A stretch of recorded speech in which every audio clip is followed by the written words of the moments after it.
부는 눈에 보이지 않는다. 부는 눈에 보이지 않는다. 만약에 내가 당신은 뭐 몇 억 부자가 되고 싶어요? 뭐 당신은 얼마나 돈을 벌고 싶어요? 요즘 사람들이 거의 다 100억이라고 얘기를 한대요. 근데 이게 자산으로서의 100억인가 아니면 당신은 100억을 쓰고 싶은 것인가? 그렇죠. 그러면 사장. 시간이 너희를 부유케 하리니. 네. 입니다. 이 내용이 어떤 거냐면 사실은 네. 오랫동안 장기로 복리의 효과를 누려라. 이게 사실은 이 장에서의 핵심이잖아요. 네. 그렇죠. 무슨 생각이 들었냐면 최근에 그 아크 인베스트먼트하고 그리고 이제 워런 버핏의 그 버크셔 해서웨이의 그 맞아요. 투자 수익 네. 비교한 그 지표가 나왔는데 작년에 장난 아니었잖아요. 그 네. 캐시우드 그 누나의 돈나무 수익이 언니. 돈나무 언니의 수익이 어마무시했잖아요. 네. 근데 결국 돈나무 언니의 수익이 이렇게 가서 꺾이더니 버크셔 해서웨이가 이렇게 우상향하는 그 점과 딱 만났거든요. 네. 그게 올해의 이슈였던 것 같아요. 그쵸? 얼마 전에 그냥 얼마 전에 그런 게 역전이 딱, 났죠. 예. 네. 그런 거 보면서 아 정말 그런 건가? 저는 이 장을 보자마자 그게 딱 떠오르더라고요. 근데 또 이 그래프는 어디로 갈지 몰라요. 네, 이책스럽게 맞아요. 생각하자면 지금 불확실하니까. 시점에서 봤을 때 돈나무 그렇죠, 언니 그렇죠. 틀렸었구나. 너무 섣불렀어. 예. 이 얘기도 또 섣불릴 수 있다. 네. 아크로 갑시다. 아니 그러니까 저도 되게 신봉을 하고 역시 돈나무 언니 진짜 멋지잖아요. 수익률 예. 장난 아니다. 네, 이러면서 네, 막 샀었던 네, 기억도 있고 네, 네. 수익도 봤었어요. 네. 근데 좀 보수적인 투자를 하자는 게 이 돈의 심리학에서 좀 강조하는 내용인 것 같아요. 그래서 복리의 기적은 여러분들이 굉장히 많이 들었을 것 같아요. 네. 근데 여기서는 그냥 단순한 이제 복리의 기적도 굉장히 이제 여러분이 꼭 공부를 하시고 유념했으면 하는 이야기이지만 또 여기 나오는 것 중에 지구에 왜 빙하기가 왔을까에 대한 얘기가 나오는데요. 처음에 사람들이 빙하기 분명히 있긴 있었어. 그런데 왜 온 거지?를 굉장히 과학적으로 힘들어했대요. 알아내는 것을. 근데 그 이유는 빠숑님 되게 좋아하실 것 같은데 그 이유는 지구의 축이 약간 기울어져 있잖아요. 네. 그 기울어진 것 때문에 이제 태양 광선을 못 받게 되고 그럼 뭐 기온이 내려가면서 얼음이 점점 덮이고 얼음이 덮이면서 뭐 태양이 반사가 더 심해져서 더 추워지고 그런 게 하면서 빙하기가 되고 또 다시 그 기울어진 지구축 때문에 또 햇빛을 점점 많이 받게 되는 상황이 생기면서 또 빙하기가 끝나고 이런 게 반복이 된 거예요. 근데 이 얘기를 하는 이유가 뭐냐? 그 아주 약간 기울어진 축 때문에 이런 큰 변화가 생길 수 있다라는 이야기를 하고 싶었었던 것 같아요.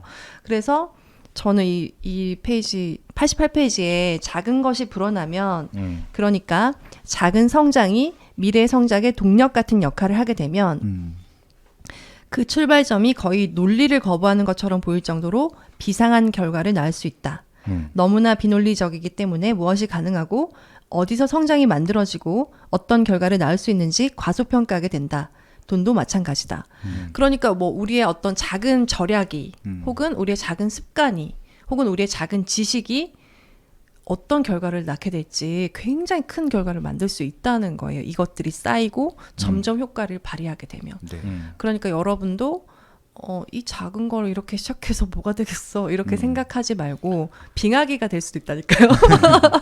그런 식으로 생각을 해서 네, 쌓아나가면 좋겠다. 네. 그러니까 요즘 티끌 모으고 티끌이라고 네. 되게 자조적으로 이렇게 얘기를 하잖아요. 티끌 모아야 티끌이다. 근데 이제 그 티끌도 시간이 오래도록 누적되도록 계속 쌓으면 굉장한 것이 될 수 있다. 네. 그런 얘기인 것 같아요. 결국은. 그러니까 우리가 그때 김짬부님을 모셨을 때 그 절제하는 것들, 그 절제하고 공부하면서 만들어진 것이 얼마나 큰지 증거가 돼 주셨던 것 같아요. 네. 네, 그렇게 한 사람이 그냥 평범한 회사원이었던 20대 한 여성이 그렇게 성장할 수 있다라는 거, 그것도 좀 증거가이지 않나라는 생각이 들어요. 네. 네. 근데 이제 그거 보면서 더 조급해 하니까. 주변 분들이 결국은 이제 네. 성공한 것만 보잖아요. 그 전에 어떤 과정이 있는지 암만 설명해도 네. 믿질 않는 거예요. 네. 그런 것들.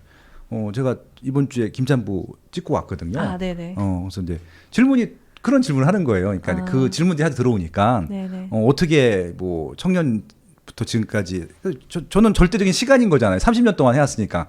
김짬보는 5년 했지만 저는 30년 동안 한 거니까. 그 절대 시간이라는 게 필요한 것들인데 지금 그 30년이라는 시간을 기다려줄 젊은 분들은 없어요.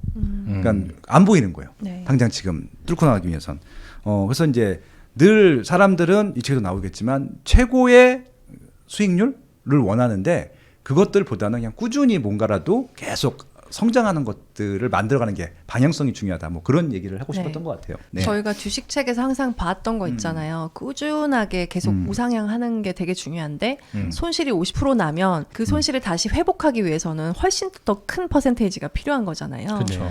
그런 것들을 봤을 때 이제 투자도 굉장히 안전하게 해야 된다. 음. 강환국 님이 나왔을 때 MDD라는 개념을 얘기했었잖아요. 네. 그러니까 이런 계획대로 했을 때 얼마나 손해를 입을 수 있느냐도 나름대로 퍼센테이지로 계산을 해왔던 그런 습관들 그런 것들도 되게 중요한 것 같아요. 네. 우리는 딸 것만 생각하지 이럴 거 항상 생각하지 않는다는 거. 네.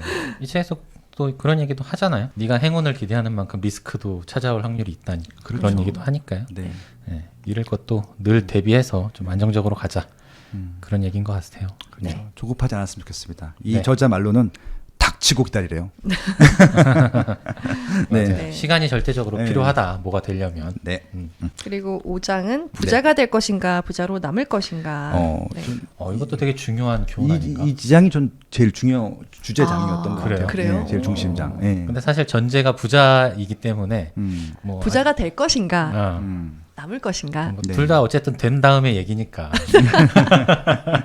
근데 좀 교훈은 있는 것 같아요. 분명한 교훈. 사실 부자가 되는 사람들은 굉장히 많은데 그 부자가 된 뒤에 그 자산을 지속적으로 유지하고 불려나가서 오랜 기간 부자가 되는 사람은 그렇게 많지는 않다. 그래서 모든 걸 걸지 않아야 한다. 그런 얘기도 하고 있고요. 그리고 오래 살아야 되고 건강하게 오래 사는 것도 그쵸. 건강하게 오래 부자가 사는 거. 되는데 굉장히 중요한 요소다. 그런 얘기를 하고 사실 생존하라는 거 경제적으로나 건강으로나 네. 반드시 생존해라. 이런 진짜. 얘기를 하고 있습니다. 사실 뭐 우리가 생존이 마음대로 되는 것은 아니지만 될 수 있으면 생존해야만 우리 부자로 남을 수 있다라는 얘기를 하고 있습니다. 네. 그래서 좀 레버리지의 위험성도 강조하고 있는 것 같고요. 적당하게 이제 갖고 있는 자산을 가지고 투자를 해야지 잘못된 레버리지를 활용하면 한 방에 망가질 수 있다. 이런 얘기들도 좀 사례들을 통해서 좀 소개하고 있는 것 같아요. 하지만 빠르게 저는 부자가 되고 싶기 때문에 이렇게 리스크를 감수하는 사람들이 굉장히 많잖아요. 네. 저를 포함해서. 근데 그 욕망을 되게 컨트롤하기는 쉽지는 않은 것 같아요. 누구나 빨리 되고 싶으니까 사실은. 그러니까 그런 걸 눌러주려고 이 책이 나온 거죠. 잘 안 눌려. 나 이수가 꼭 많이 읽어봤으면 좋겠다. 익수가 난 안 눌렀으면 좋겠어요. 네. 질렀으면 좋겠고요. 한 번 봐서는 안 눌려. 그러면 이게 6장으로 한번 이어지면 네, 이 네, 이야기가 네. 이어질 수 있을 것 같은데요. 네, 네, 네. 꼬리가 몸통을 흔든다라는 이야기입니다. 네. 이거는 뭐냐면 제일 처음 예시가 이게 나와요. 미술 콜렉터가 있는데 와 어떻게 그렇게 유명한 작품을 다 모았는지 모르겠는 거예요. 그래서 이 콜렉터가 어떻게 이렇게 모았지 사람들이 봤더니 그 작가 작품을 그냥 다 샀던 거예요. 특별한 이유 없이. 그러니까 우리가 성공한 콜렉터라고 생각하는 사람이 이렇게 자기 마음에 드는 작가가 있으면 그 작가 작품을 웬만하면 다 샀던 거죠. 네. 그래서 그때 우리 이건희님의 그런 콜렉션이 너무 대단하다라고 얘기했는데 어쩌면 우리가 생각한 것보다 더 많은 작품을 샀을 수 있다. 정확치 않습니다. 그렇게 볼 수도 있다는 거죠. 왜냐하면 후세에 가치 있는 작품은 지금 판별할 수 없기 때문에 네. 예, 그런 것들이 나오는데요. 우리가 투자할 때도 종목을 뭐 5개 종목, 6개, 10개 종목을 선택을 해서 투자를 했어요. 그런데 하나가 정말 큰 성공을 하게 되는 거죠. 그래서 이제 꼴이라고 생각했던 부분이 몸통을 흔든다. 그러니까 네, 네. 어떤 부분은 마이너스 3% 되고 뭐 마이너스 10% 되고 했는데 이게 플러스 300%가 됐다. 이렇게 남기는 거다. 네. 얘기를 하고 있어요. 지금 NFT 할 때 그렇지 않아요? 이 바닥이 진짜 그런 것 같아요. 대표적인 투자 자산 3가지가 부동산, 주식, 뭐 암호화폐 이렇게 있다고 생각해 보면 진짜 암호화폐 쪽이 그런 것 같아요. 여기는 100개를 투자해 갖고 씨앗을 다 뿌려. 그 중에 90개가 망해도 그 10개 중에 뭐 5개가 평타치고 그 중에 2-3개가 정말 대박이 나면 막 수천 배씩 수익이 네. 나니까 나머지 손해를 다 만회하는 거예요. 네. 그런 식으로 보면 벤처 캐피털들도 네. 그래서 여기저기 막 골고루 뿌리는 것 같더라고요. 네. 그래서 히트작이 나오기까지 계속 실패해도 괜찮다는 태도. 네. 이게 꼭 투자뿐만 아니라 뭐 제품 출시에 있어서 이거 성공해야만 해. 이게 안 되면 안 돼. 이게 아니라 약간 작게 뿌려놓고 그때 신사임당님이 왜 얘기했잖아요. 내가 뭐 네. 500만 원이 있으면 500만 원 전체로 투자하는 사업 하지 않을 거고 50만 원씩 10개를 할 거다. 뭐 이런 얘기를 했잖아요. 그런 것처럼 기회비용을 늘려서 내가 그 중에 하나가 대박이 나면 되는 거고 그 중에 네. 하나가 이제 반응이 오면 그걸로 해보는 거다. 네. 같은 태도인 것 같아요. 맞아요. 예.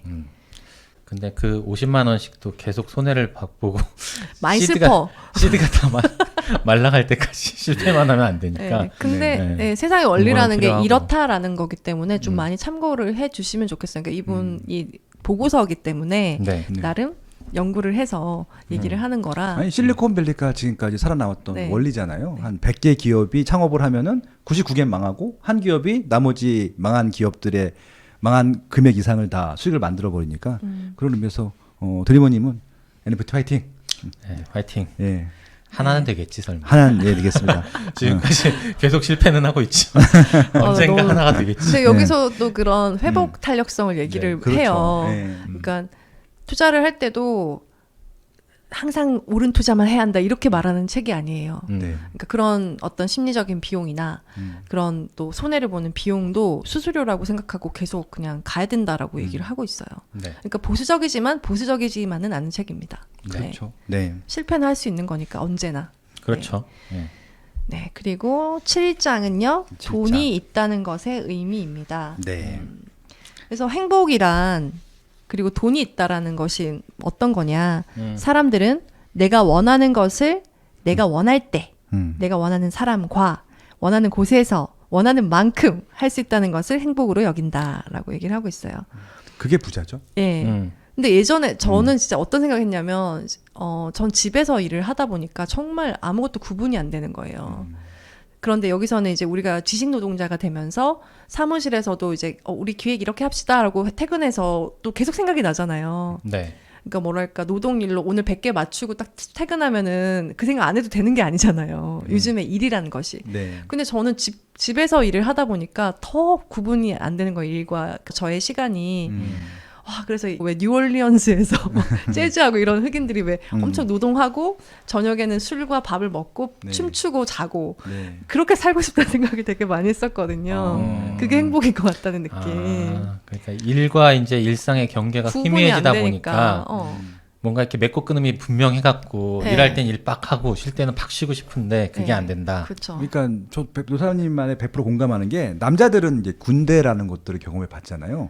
군대가 딱 그런 생활이잖아요. 그냥 그렇죠. 일과 눈 끝나면 떠서 일 노는- 끝나고 쉬고. 근데 이제 저는 이제 군대 생활을 좀 특이하게 했어요. 이제 상황병이었어. 작전 서기병 상황병이어서 빵카라는데 박스 안에서 그냥 간부들하고만 벙커 아닌가요? 그렇군요. 벙커군요. 예, 네. 빵카라고 빵카야, 했습니다. 빵 예. 다 통해. 그러니까 저는 알겠습니다. 예, 24시간을 일을 했어요. 알아서 중간에 자는 거예요. 한 3시간씩. 24시간. 전 집합도 다 열어요. 계속 상황을 봐야 되기 때문에. 근데 그래서 그때 제가 제일 부러웠던 게 아침 8시에 일과 시작해서 5시에 일과 끝나고 저녁 때는 그냥 놀아요. 그 일반적인 동기들이 어찌나 부럽던지 그땐 그렇게 부러웠던 적이 그러니까요. 있었어요. 예. 그래서 연예인들도 군대 가서 엄청 좋았다고 하는 분들이 많더라고요. 그러니까 약간 계속 인기 있어야 되고 그 다음 작품 생각해야 되고 막 이렇게 지내다가 계속 다이어트 해야 되고 막 이렇게 지내다가 되게 일과를 되게 루틴하게 지내면서 그 안에서 되게 규칙적으로 살면서 행복해졌다는 얘기를 많이 하더라고요. 그러니까 돈이 있다는 거는 그런 것들을 내가 알아서 조절할 수 있다라는 의미다. 예. 돈이 충분히 있으면 음. 내가 그런 고민을 하지 않아도 될 만큼 시간을 충분히 살 수 있다. 예. 네. 그래서 이게 사실 어떤 의미로도 느낄 수 있냐면 돈으로 다 살 수 있어서 행복한 것은 아니다라는 얘기도 되는 것 그럼요. 같아요. 그럼요. 그렇죠. 예, 예. 사실 내가 원하고 행복하고 뭐 원하는 사람과 원하는 때 원하는 곳에서 그런 것들이 뭔지 정확하게 설정을 한번 해보면 네. 나는 이 정도 돈이 필요한 건 아니었네. 그런데 8장은 페라리가 주는 역설이에요. 와. 그렇죠. 그게 페라리. 뭐냐면 예. 이렇게 말을 해요. 당신이 멋진 차를 몰고 있을 때 사람들은 당신을 보지 않는다. 당신의 차에만 감탄할 뿐이다. 아무도 당신의 물건을 보고 당신을 존경하지 않는다. 맞나? 뭐 상관없지 하차감 않을까요? 나만 느끼는 건가? 뭐 아. 이런 거 있잖아요. 어, 저도 사실 뭐 하차감을 느끼는 차까지는 타고 있지 않지만 요즘은 정말 뭐 벤츠가 아닌 시대에 네. 예전에는 와 벤츠 타면 와 벤츠다 막 이랬는데 네네네. 요즘은 네. 정말 고가의 차, 뭐 억대 차량이 아니면 그냥 뭐 차지 이렇게 벤츠는 이제 뭐 생각하니까. 소나타나 그랜저가 됐죠. 네, 거의 그런 느낌이 네, 됐죠. 페라리는 뭐 이게 포르쉐도 이제 잘 안 봐. 이제 뭐 뭐 람보르기니나 도대체 뭘 타야 롤스로이스 이런 거 타야 돼 이제. 근데 그거를 왕 하고 가잖아요. 막 우르렁 하잖아요. 그러면 어떤 이는 막 뭐 저렇게까지 하고 다녀야 돼? 라고 싫어하는 사람도 있고 어떤 사람은 와 저 차 얼만데 와 저걸 끌고 다니네 막 네. 이렇게 생각하잖아요. 네. 근데 그 사람을 우리가 막 존경하느냐? 네. 그건 아닌 것 같아요. 네. 사실 그 차주가 어떤 사람인지 우린 전혀 알 수 없잖아요. 네. 그냥 부러울 뿐인 거죠. 아, 그러니까, 나도 저걸 타고 싶다. 나도 저걸 갖고 싶다라는 욕망은 있고, 네. 근데 그걸 누가 타는지는 사실 크게 관심은 없고, 그냥 네. 내가 그 사람이 됐으면 좋겠다는 그러니까. 생각만 하는 거니까. 네. 네. 그리고 마지막으로 부의 정의까지 한번 네, 해볼까요? 좋습니다. 네. 그래서 같은 약간 계속 이어지는 얘기인 것 같은데 저는 이 부분이 되게 인상적이었거든요. 부장이. 왜냐면 사실 똑같은 말을 절약하라는 말과 다르게 돌려서 말을 할 수는 있는데 네. 이분은 이렇게 말씀을 하세요. 부는 눈에 보이지 않는다. 부는 눈에 보이지 않는다. 만약에 내가 당신은 뭐 몇 억 부자가 되고 싶어요? 뭐 당신은 얼마나 돈을 벌고 싶어요? 요즘 사람들이 거의 다 100억이라고 얘기를 한대요. 근데 이게 자산으로서의 100억인가 아니면 당신은 100억을 쓰고 싶은 것인가? 그렇죠. 그 부분에 대해서 생각을 해봤냐 혹은 당신 생활 습관은 어떠하냐는 거죠. 네. 내가 100억 부자가 되고 싶은 이유가 뭐 한 달에 2억을 쓰고 싶어서 100억 부자가 되고 싶은 것인지 그런 것도 그러니까 2억을 계속 쓰면요 100억 부자가 안 돼요 결국에는. 자산이 계속 엄청 빠르게 줄어드니까 네. 계속 그런 자산가로 남아 있을 수가 없다는 거죠.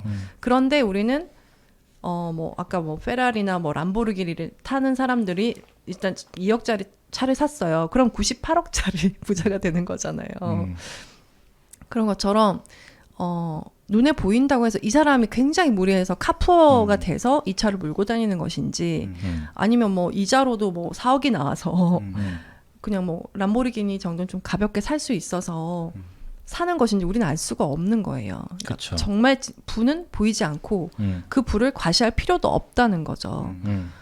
그래서 부가 보이지 않기 때문에 우리는 판단할 수 없는데 그걸 보여주는 세상이 너무 이렇게 익숙해지고 자본주의 자체가 그걸 너무나 부추긴다는 얘기를 하고 있어요.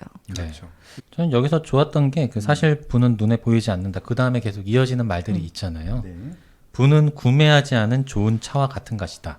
구매하지 않은 다이아몬드 같은 것이다. 차지 않은 시계, 포기한 옷이며 1등석 업그레이드를 거절하는 것이다. 부란 눈에 보이는 물건으로 바꾸지 않은 금전적 자산이다. 네.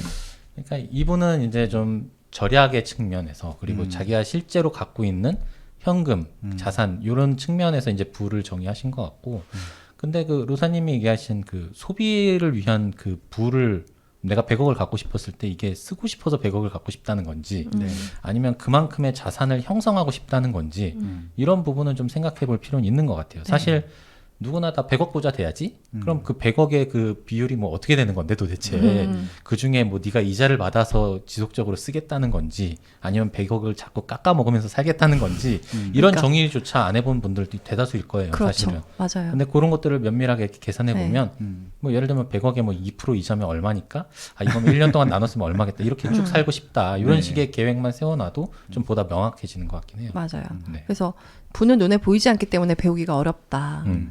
그러니까 우리는 소비하는 부만 보이기 때문에 부자들 저렇게 사네 그럼 나도 부자처럼 좀 보이게 해볼까 이렇게 생각할 수 있지만 부는 보이지 않고 그래서 더 배우기 어렵다라는 것을 항상 생각해야겠다. 네. 네, 그런 생각했습니다. 좋습니다. 네, 네.